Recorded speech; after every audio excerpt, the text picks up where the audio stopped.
Bonjour et bienvenue dans le journal de l'emploi. Est-ce que l'emploi se porte-t-il mieux en France? C'est ce que nous allons voir aujourd'hui, non pas avec les chiffres de l'INSEE, non pas avec les chiffres de Pôle emploi, mais avec ceux d'ADP, une société spécialisée dans les ressources humaines, 100% cloud. Carlos Fontelas de Carvalho, bonjour. Bonjour. Vous êtes président d'ADP et vous éditez un rapport national sur l'emploi en France d'ADP. Qu'est-ce que c'est exactement que ce rapport? Bon, cet rapport, c'est un rapport qui transmet la dynamique d'emploi. Pourquoi on le fait? Pourquoi on se sent légitime de le faire? En étant leader mondial de traitement de la paye, on édite ce même rapport depuis 2006 par notre institut de recherche aux États-Unis. Très vite, il est devenu un indicateur clé économique par le gouvernement et aussi par le secteur bancaire. Et on sentait qu'en France, en étant aussi leader du marché français dans notre métier. C'est combien d'entreprises que vous traitez par... À plus de 4000. Et donc 4000, ça veut dire quand même autour de 3 millions de bulletins de paye traités tous les mois. Donc vous avez une vraie vision des nombres de salariés, des créations de fiches de paye. C'est exact. Je pense que vraiment, en ayant cette légitimité, elle est devenue quand même une responsabilité. On pensait que c'était vraiment utile produire d'une façon mensuelle ce même rapport pour la France, bien sûr avec des données anonymisées par secteur d'activité. Et donc on le fait déjà depuis octobre 2015. Et donc ce rapport, on est vraiment sur la création d'emplois en données mensuelles. Comment c'est calculé exactement il est basé sur, c'est là la richesse de ces données, c'est qu'elle est basée vraiment sur les données des salariés traités pour nos entreprises en France. Et donc cette donnée statistique, elle est traitée d'une façon automatique en partnership avec Moody's Analytics, qui va nous donner cet insight, on va dire cette façon de faire très correcte et encore une fois basée sur le même rapport. Donc c'est vraiment un constat sur la réalité. Ah oui, mais ça concerne des entreprises de tout secteur ou il y a des secteurs qui sont non concernés? Déjà, le secteur public n'est pas concerné, l'agriculture non plus, on n'a pas un échantillon représentatif.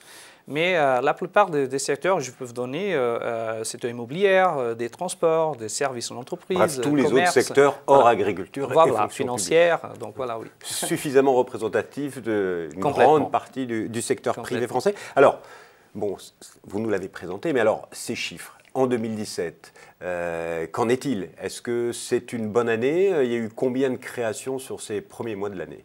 J'ai une belle nouvelle. Depuis début d'année, tous les mois, il y a eu une création nette d'emplois en France. Donc on est en création positive d'emplois. On a créé plus de 91 000 postes d'emploi. Cet même chiffre, au troisième trimestre, c'était autour de 25 000. Un petit peu mieux au deuxième trimestre, 36 000.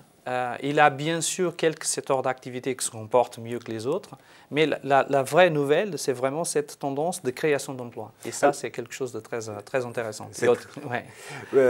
Pour tous les Français, pour toutes les entreprises aussi. Alors, sur les secteurs, quels sont ceux qui sont particulièrement dynamiques? Bon, déjà, le secteur financier. Et ça peut être quand même...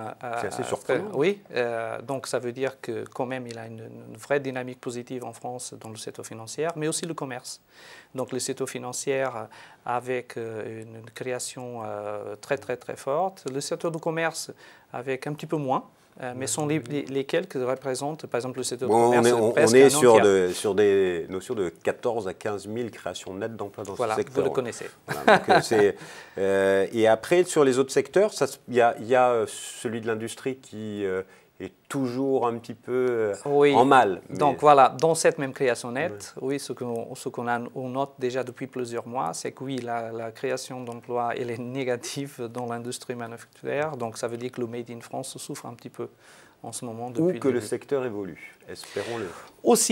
Aussi, c'est une des interprétations, parce que ça ne veut pas dire qu'avec moins de création d'emplois, on n'a pas une création de valeur ajoutée supérieure. Oui. Et sur d'autres secteurs aussi, le service aux entreprises, c'est quelque chose qui est toujours aussi dynamique? moins que le commerce et la finance, mais avec une création nette d'emplois. Oui.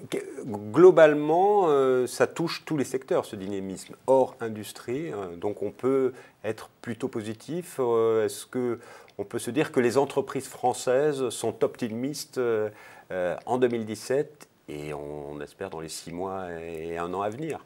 Bon, pour ceux qui sont les données statistiques qu'on vient de traiter, je suis optimiste. Oui, on a raison pour être optimiste dans cette création d'emplois. Je pense qu'il faut suivre les tendances des prochains mois et nos prochains chiffres sortent le 21 novembre pour les chiffres d'octobre. Mais je pense qu'on peut être optimiste, on doit être optimiste pour la création d'emplois en France. Oui.